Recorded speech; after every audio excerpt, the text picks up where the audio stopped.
오늘 우리 하나님의 말씀 듣겠습니다. 오늘 하나님의 말씀은 요한일서 4장 7절에서 12절 말씀입니다.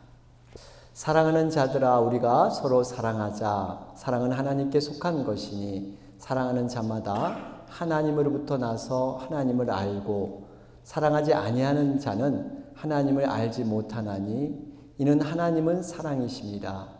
하나님의 사랑이 우리에게 이렇게 나타난 바 되었으니 하나님이 자기의 독생자를 세상에 보내심은 그로 말미암아 우리를 살리려 하심이라. 사랑은 여기 있으니 우리가 하나님을 사랑한 것이 아니요 하나님이 우리를 사랑하사 우리 죄를 속하기 위하여 화목 제물로 그 아들을 보내셨습니다. 사랑하는 자들아, 하나님이 이같이 우리를 사랑하셨은즉 우리도 서로 사랑하는 것이 마땅하도다. 어느 때나 하나님을 본 사람이 없으되 만일 우리가 서로 사랑하면 하나님이 우리 안에 거하시고 그의 사랑이 우리 안에 온전히 이루어지느니라. 아멘. 할렐루야. 반갑습니다. 오늘은 우리 성탄을 기다리는 대강절 셋째 주일입니다. 이제 얼마 있으면 우리 이제 성탄 주일이 되게 되죠. 여러분, 이 땅에 하나님이 육신을 입어서 내려오신 그 성탄, 이 성탄의 동기, 목적, 여러분 이것을 한마디로 우리가 좀 표현을 한다면 여러분 어떻게 표현할 수 있을까요? 아마 보여주신 사랑, 실전하신 사랑. 여러분, 사랑에는 여러 종류가 있죠. 그냥 말로만 전달하는, 감정만 표현하는 이런 사랑이 아니라 실제적으로 자신이 말한 것을 몸소 실천해서 보여주는 사랑. 여러분, 이런 사랑이 진정한 진실된 사랑이지 않겠습니까? 여러분, 우리가 이 사랑이란 단어 사실 이렇게 돌아보면 굉장히 일상생활 가운데 많이 사용을 하고 있습니다. 사람들이 보통 삶 속에서 어떤 또 문학 작품에서 특별히 영화나 드라마 같은 걸 보면 이 사랑이라는 주제가 굉장히 많습니다. 예술도 그렇고요. 여러분, 이 사랑이란 주제, 참 이 사랑의 색깔, 사랑의 이 표현들 굉장히 다양하고요. 굉장히 많습니다. 우리가 이 사랑이 굉장히 난무하는 시대, 홍수처럼 넘치는 시대, 이런 데 살고 있다 해도 과언이 아닐 정도로 여러분 사랑이 굉장히 많이 우리가 이렇게 입에서 오르내리는 것이 현실이죠. 제가 이 오래전에 이 사랑이란 두 글자라는 신문에 연재되는 그러한 것이 있었습니다. 그런데 제가 이 참 기억에 남는 것은 이 사랑이란 정의를 우리가 나름대로 다 다르게 할 텐데 제가 이 사랑의 정의를 보면서 참 도전이 됐습니다. 그렇다. 정말 사랑이란 것이 바로 이런 것이고 이런 사랑이 오래가는 사랑이고 지속적으로 할 수 있는 사랑이다 라는 그런 정의를 신문에서 본 적이 있습니다. 이런 정의였어요. 사랑이란 두 글자는 서로 마주보는 것이 아니라 서로 한 방향을 어깨를 맞대고 함께 바라보는 것이다. 굉장히 의미 있는 그러한 해석이었습니다. 보통 사람들은 이 젊었을 때 사랑하면요, 그저 나만 바라봐. 다른 사람은 안 돼. 그저 서로 바라보는 것, 마주보는 것을 사랑이다. 이런 고백을 많이 합니다. 이런 요구를 많이 해요. 사랑하기 때문에 나만 바라봐야 돼. 여러분, 물론 이 사랑해 보셨겠지만 사랑의 초창기는 누구나 이 콩깍지가 다 씌었죠. 그래서 아무리 나쁜 것도 다 좋게 보이기 마련입니다. 다 그냥 이뻐 보여요. 그런데 이러한 감정들이 조금 식어지고 혹시나 권태기라도 오게 되면 여러분 서로 얼굴을 마주보는 건 굉장히 부담스럽게 여길 수가 있습니다. 얼굴 마주보면서 너 오늘 얼굴이 왜 그래? 응? 여기 묻었네? 이게 여자분들 화장하면 눈썹이 좀 올라갔네? 이런 것이 이렇게 마주보면 이제 보이기 시작한다는 것이죠. 그래서 여러분, 사랑이란 것을 정말 오래가고 깊이 있고 함께 사랑을 공유하는 것은 그냥 마주보는 것이 아니라 함께 어깨를 맞대고 가야 될 목표, 가야 될 방향을 함께 바라본다는 것. 여러분, 이것이 어떻게 보면 오래 지속할 수 있는 사랑이 아닌가 생각을 합니다. 이런 면에서 여러분, 믿는 자들의 그 사랑은 너무나 값어치가 있습니다. 우리는 한 방향을 보지 않아요. 예수 그리스도, 그분을 함께 어깨를 맞대고 바라보는 것. 여러분, 이거기 때문에 우리는 깊은 관계에서 사랑으로 더욱더 오래가게 되는 줄로 믿습니다. 그러면서 제가 이 사랑이란 두 글자를 생각할 때, 제가 어렸을 때 제가 참 이 가요를 좀 어렸을 때 들었어요. 근데 이 패티김이라는 분 아시죠? 거기 보면 사랑이란 두 글자라는 노래가 있어요. 우리 어르신들 아실지 모르겠지만, 사랑이란 두 글자는 외롭고 흐뭇하고, 사랑이란 두 글자는 슬프고 행복하고, 뭐 이렇게 가사가 시작이 됩니다. 제가 어렸을 때 느꼈던 감정은 이거였어요. 아, 사랑은 굉장히 어렵구나. 왜 사랑은 좋으면 좋은 걸로 끝나야 되는데 외롭다가 흐뭇하고 또 슬프다가 사랑은 행복하고, 어떻게 보면 사랑은 굉장히 알다가도 모를 그런 정체가 사랑이 아닌가. 그래서 사람들이 흔히들 뭐 사랑은 해도 후회 안 해도 후회 뭐 이런 얘기들 하죠. 결혼도 마찬가지고요. 결혼도 해도 후회 안 해도 후회. 그럼에도 불구하고 결혼은 뭐예요? 하고 후회해라. 이런 말이 있죠. 결혼을 해보고 후회하라. 어쨌든 간에 여러분, 이 사랑이란 감정, 사랑이란 정의, 사랑이란 미묘한 이런 색깔들이 여러 방편에서 볼 수 있고 여러 가지로 해석할 수 있다는 거예요. 그런데 여러분, 이 사랑이라는 것을 사람들은 어쨌든 간에 물론 모양이 다르고 형태가 다르고 어떤 표현이 다를지 모르지만, 이 사랑이란 것은 사람이 살아가는데 없어서는 안 될 것이라는 겁니다. 사람은 사랑을 먹고 사는 존재들이에요. 사랑 없이는 살 수 없는 존재가 바로 사람들이에요. 그래서 여러분 보면 현대의학에서도 도저히 고칠 수 없는 불치의 병도 사랑으로 치유되는 경우가 가끔 있습니다. 여러분 주변에 사랑 때문에, 그 온전한 사랑 때문에 자신의 하나밖에 없는 목숨을 던지기도 하는 이런 경우도 있습니다. 여러분, 이렇게 여러 가지 형태의 사랑이 있는데 과연 그 사랑의 진정성, 진실된 사랑은 어디에서 시작했는가? 과연 이 사랑의 근거를 우리는 어디서 찾을 수 있는가? 세상에 많은 모양, 많은 색깔, 많은 형태의 사랑이 있는데 그 모든 사랑의 처음, 진정한 사랑은 과연 어디 있는가? 오늘 말씀을 보면 우리는 진정한 사랑, 그 사랑의 출발이 어디인가를 우리는 알 수가 있습니다. 오늘 저는 이 본문을 통해서 여러분 정말 하나님의 사랑이 어떤 사랑인가 좀 여러분과 함께 말씀을 나누고자 합니다. 첫째로 여러분, 진정한 사랑은 하나님께만 있다는 사실이에요. 진정한 사랑은 하나님께만 속한 사랑입니다. 여러분, 앞에서도 말씀드렸지만 진실된 사랑은 적어도 자신이 말한 것을 보여주고 실천해야 합니다. 우리는 가끔 말과 혀로만 감정으로 표현된 사랑을 고백하지만 몸소 사랑을 실천하지 못하는 경우가 종종 있습니다. 그러나 우리 하나님께서는 말씀하신 그대로 하늘의 영광을 버리시고 낮은 이 땅에 육신의 몸을 입고 입으셔서 죽기까지 우리를 사랑하셔서 십자가에서 그 사랑을 보여주셨습니다. 오늘 본문은 그 사랑을 정확하게 말씀하고 있어요.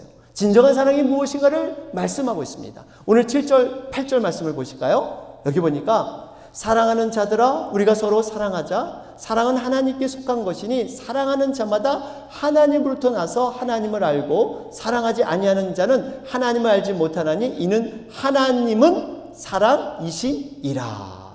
여러분, 사도 요한은 사랑하는 자들아 우리가 서로 사랑하자.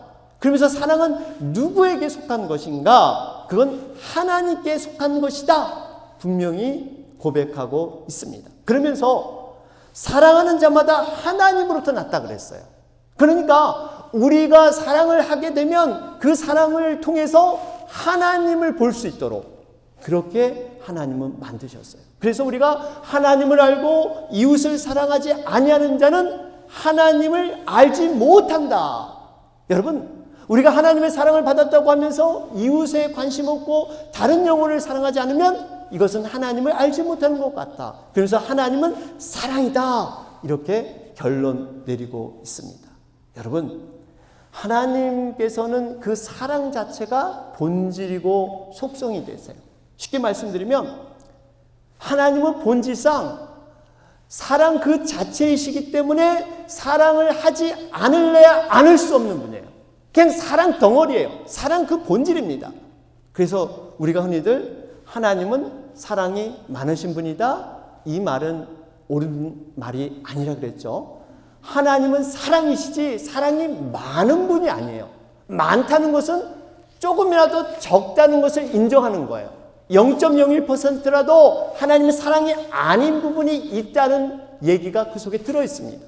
그렇기 때문에 여러분, 하나님은 정말 사랑 그 자체, 100%도 조금도 모자람이 없는 사랑 그 자체가 되는 줄로 믿습니다.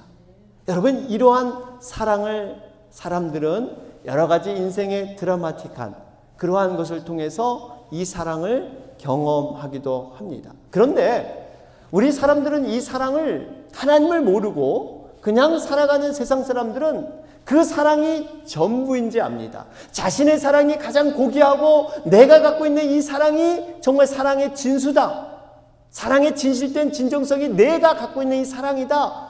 이런 고백을 많이들 합니다. 그런데 여러분, 과연 인간의 사랑으로 과연 진정한 사랑이 나타날 수 있을까요? 여러분, 할 수 없어요. 하나님의 그 사랑 자체에서 우리는 끊어졌기 때문에, 죄로 말미암아 단절됐기 때문에 인간 자체에서는 완전한 사랑은 나올 수 없습니다. 마치 이와 같습니다. 여러분, 흔히들 요즘 이 꽃들을 보면 조화와 생화가 거의 구분이 안 돼요. 요즘은 이 조화가 생화 같고 생화가 조화 같은, 정말 너무나 이 조화를 잘 만들어서 거의 생화에 가깝습니다. 그래서 가끔은 여러분, 이것이 조화인지 생화인지 어떻게 구분해요? 이렇게 만져보고 냄새를 맡아봐야 돼요. 그래야 이게 조화구나, 이거 생화였네. 요즘은 더 나아가서요, 조화와 생화를 섞어서 이렇게 꽃꽂이를 하더라고요. 여러분, 그거 보셨어요?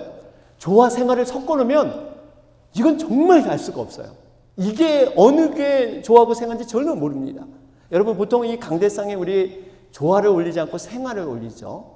정말 여러분, 생화, 여전히 우리가 이 생화에 대한 이 아름다움을 느끼는 것은 눈으로 보는 즐거움뿐만 아니라 냄새, 이 향기가 살아있기 때문에 우리가 늘 생화를 좋아하곤 합니다. 그런데 여러분, 이 강단의 이 꽃꽂이의 이 생화를 보면 사실 이 생화로서 정말 아름다운 향기를 내지만 엄히 보면 이것은 정말 조화보다 못한 그러한 모습으로 곧 바뀔 수밖에 없습니다. 왜 그럴까요? 밑에 이 밑둥이가 다시 끊겼어요. 잠시 물기가 있고 수분이 있을 때는 그것이 생화로서 역할을 다하지만 그것이 끊어졌기 때문에 오래 가지 못해요. 결국 나중에 이 생화가 정말 지저분해지고 이 조화보다 정말 아름답지 못하는 아주 흉악한 모습으로 냄새와 모든 형체가 다 변합니다. 여러분, 이 모습이 바로 인간이 갖고 있는 그 사랑의 모습이에요. 겉으로는 그럴듯하지만 그 밑둥이가 끊어져 있기 때문에, 하나님과 단절됐기 때문에 그것이 오래 지속하지 못하는 이러한 사랑. 여러분, 이 사랑이 세상에 많이 변질됐습니다. 굉장히 이 사랑이 자기 중심적인 사랑, 정말 가식적인 사랑. 여러분, 이런 사랑이 세상에 많이 나타나고 있어요.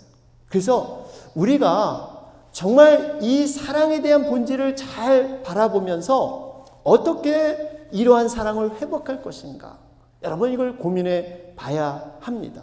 여러분 우리가 흔히들 이 회개하는 데 있어서도요, 우리가 이 사랑의 본질과 같이 맞물려서 회개도 우리가 생각해 볼 수 있는데, 여러분 우리가 보통 회개하면서 그 회개에 실패하는 사이클이 계속 돌고 도는 것, 우리가 보통 여러분 회개할 때 죄의 행위, 죄의 결과에 대해서 참 우리는 안타까우면서 회개하는 경우가 참 많습니다.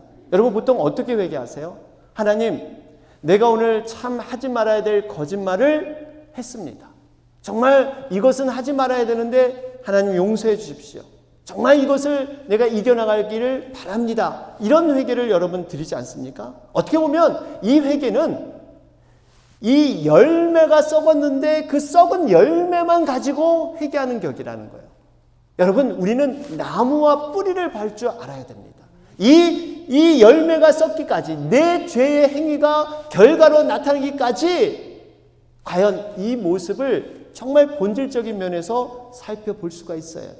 여러분 우리는 죄를 질 수밖에 없는 죄악 덩어리예요. 본질상 하나님의 진노의 자식으로 우리 자체가, 이 본질 자체가, 우리의 본성 자체가 죄를 낼 수밖에 없는 이러한 존재라는 인식이 중요합니다.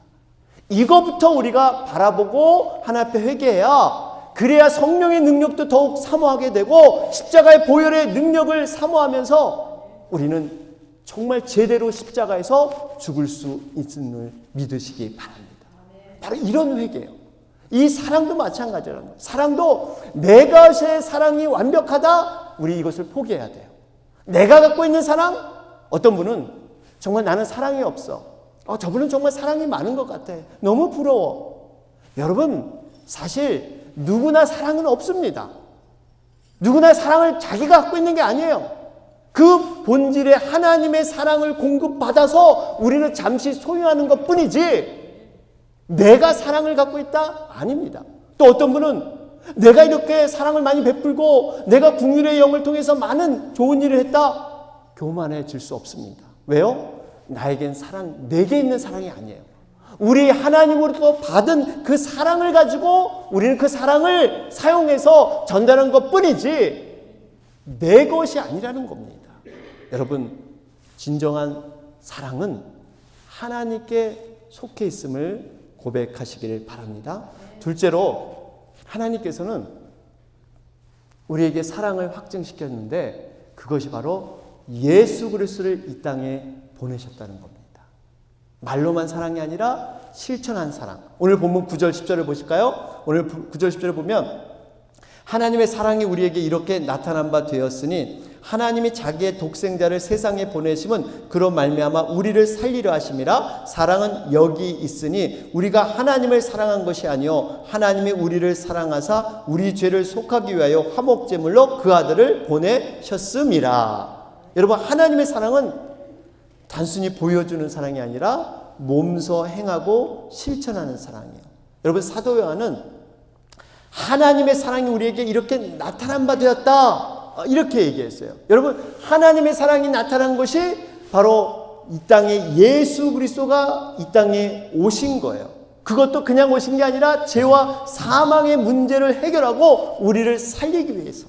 여러분 예수님이 이 땅에 오신 것은 모든 이 땅의 역사상 이 성탄은 최대의 사건입니다.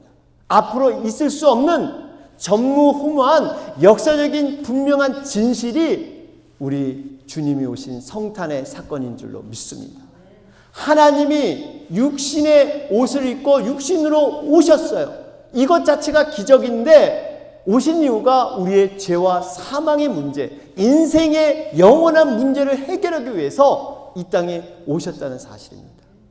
우리 예수님께서 이 땅에 오신 일은요, 하나님께서 처음 천지를 창조하실 때 그때는 하나님이 직접적인 희생이 없으시고 말씀으로만 창조하셨어요. 어떤 대가를 치르지 않으셨습니다. 그러나 예수님이 이 땅에 오신 것은 십자가에 달려 돌아가시는 정말 하나님의 희생, 하나님의 대가, 그렇기 때문에 하나님이 가장 소중히 여기는 그러한 사건이고 인류에 없어서는 안 될 그러한 귀한 사건이 성탄의 사건입니다.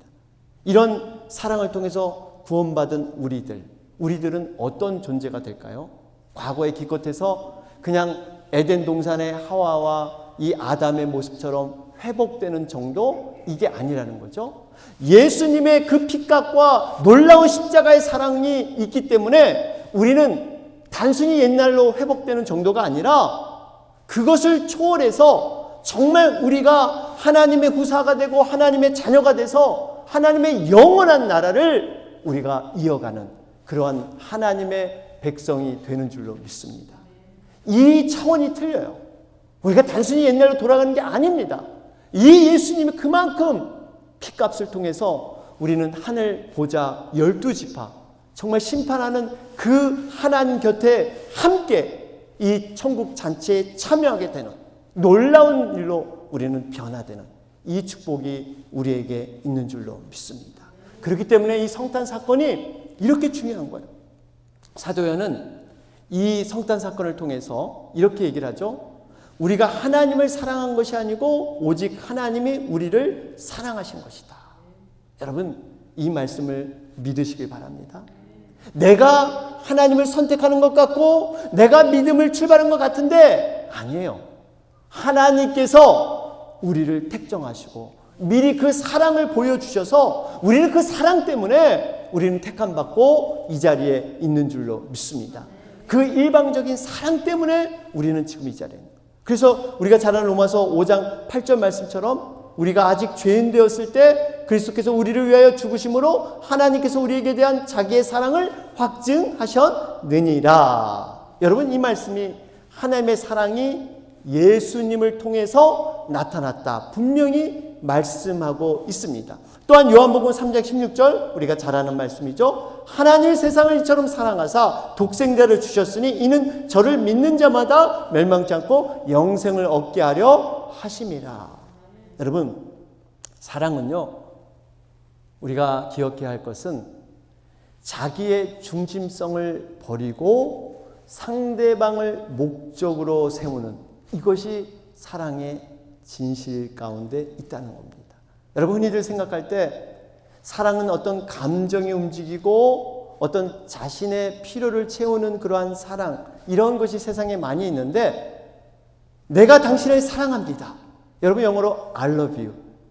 여러분, 여기 보면 이 I가 내가 주어예요. 그런데 이 you라는 것은 목적어에 해당이 됩니다. 그러니까 나는 당신을 목적으로 합니다. 이 의미는 내가 당신을 수단으로 삼는 게 아니라 당신을 목적의 대상으로 내가 삼겠다. 여러분, 이것이 사랑의 모습인 줄로 믿습니다. 여러분, 근데 사람들의 사랑은요, 많이 변질됐다 그랬죠. 상대방이 목적이 아니라 자신이 목적이 된 사랑이 굉장히 많습니다. 사랑의 깊은 내면을 들여다보면 상대방을 위한다 그러지만 사실 내 만족을 위해서 내 외로움을 채우고 나의 어떠한 그 모습을 채우기 위해서 집착하고 아집하는, 여러분, 이건 사랑이 변질된 겁니다. 분명히 정말 이 사랑은 그 상대방의 목적으로 여러분 사랑한다는 것. 여러분, 이런 의미에서 하나님의 사랑이 온전한 사랑이라는 거예요. 인간은 조건을 내걸고 순수하게 사랑을 출발할지 모르지만 상황이 바뀌고 시간이 흐르면 변질되기 쉬운, 이게 바로 인간의 한계적인 사랑이라면 우리 하나님의 사랑은 끝까지 책임지고 죽기까지 사랑하시는 그러한 사랑이 바로 하나님의 사랑이신 줄로 믿습니다. 그렇기 때문에 우리는 이 사랑을 늘 기억하면서 우리의 사랑과 견주어 보면서 나의 사랑 없음을, 또 내가 사랑의 많음을 우리는 관계없이 분명히 사랑을 공급하시는 하나님으로부터 우리는 사랑을 공급받고 그 사랑을 가지고 살아가게 되어 있습니다. 마지막으로 우리가 살펴봐야 할 것은, 그러면 이렇게 하나님의 사랑을 받은 우리는 이제 어떻게 살아야 되느냐? 바로 하나님의 사랑을 실천해야 된다. 오늘 본문은 말씀하고 있습니다. 11절 말씀을 보실까요? 11절 말씀을 보면 사랑하는 자들아 하나님이 이같이 우리를 사랑하셨은즉 우리도 서로 사랑하는 것이 마땅하도다. 마땅하도다. 여러분, 우리가 하나님께 사랑을 받고 있다. 은혜를 받았다. 나름대로 성령 충만함을 받았다. 말씀의 은혜를 깨달았다 하면 나타나야 될 모양, 결과가 뭐냐? 바로 서로 사랑하는 것. 이것이 마땅하다. 마땅하다. 여러분, 마땅하다는 것은 당연하다는 거예요. 우리가 어떠한 나라의, 미국의 시민으로서 시민의 권리와 의무를 다하는 것이 마땅하듯이 하나님의 사랑을 누린 자는 마땅히 사랑해야 된다. 지금 말씀하고 있습니다. 여러분, 예수님께서도 제자들에게 당부하신 말씀이 바로 이 부분입니다. 제자들이 참 제자가 되는 것, 너희들이 온전한 제자가 되는 길이 뭐냐? 요한복음 13장 34절에 보면 새 계명을 너희에게 주노니 서로 사랑하라. 내가 너희를 사랑한 것 같이 너희도 서로 사랑하라. 너희가 서로 사랑하면 이로써 모든 사람이 너희가 내 제자인 줄 알리라. 여러분, 제자인 줄 알게 된 것은 너희가 서로 사랑하면, 그 사랑을 나누고 실천할 때 비로소 세상 사람들이 제자인 줄 알리라 말씀하셨어요. 마지막 성경 한 구절 더 보면 요한일서 3장 18절 보시면 여기에 보면 사도 요한은 이렇게 말합니다. 자녀들아, 우리가 말과 혀로만 사랑하지 말고 오직 행함과 진실함으로 하자. 여러분, 이 말씀의 요지는 사랑은 말이 아니라 실천이라는 거예요. 실천. 행함과 진실함. 여러분, 그래서 사랑은 뭐예요? 형용사가 아니라 동사다. 이런 말이 있습니다. 사랑은 많은 사람들이 형용사로 생각을 해요. 어떤 미사여구를 동원해서 자기 감정을 동원해서 아름답게 형용을 하고 아름답게 묘사하면 그 사랑은 굉장히 고귀하고 순수한 그런 사랑인 것처럼 여기는 거죠. 그러나 사랑은 동사라는 겁니다. 움직이려는 거예요. 아름답고 거창하지 않아도 작은 것이라도 움직이는 그 사랑이 참 생명력이 있고 진정한 사랑이라는 거예요.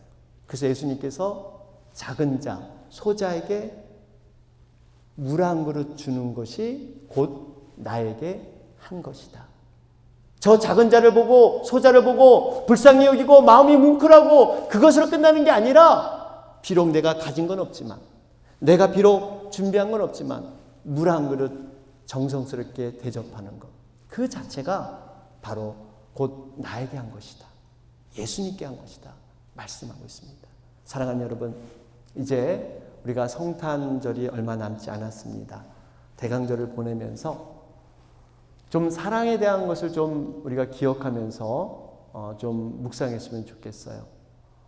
그 사랑, 진실된 하나님의 그 사랑을 보면서 우리에게 보여준 사랑이 어떤 사랑이었는가? 보여주고 실천했던 그 사랑.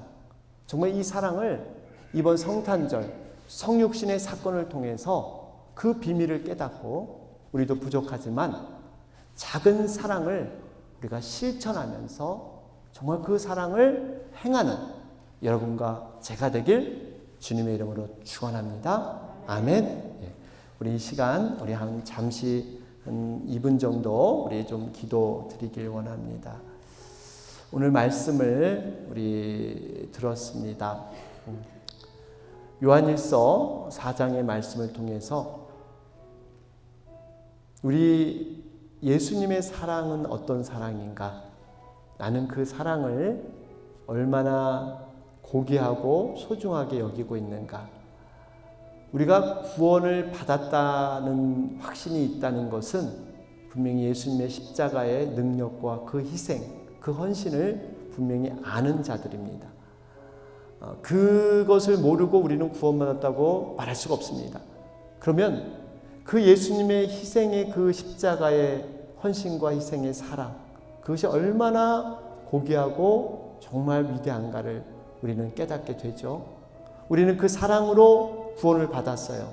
죽을 수밖에 없는, 완전히 물에 빠져 죽을 수밖에 없는, 죄악 가운데 빠져 죽을 수밖에 없는 우리를 건져 주셨습니다. 그것도 공짜로, 선물로, 거저.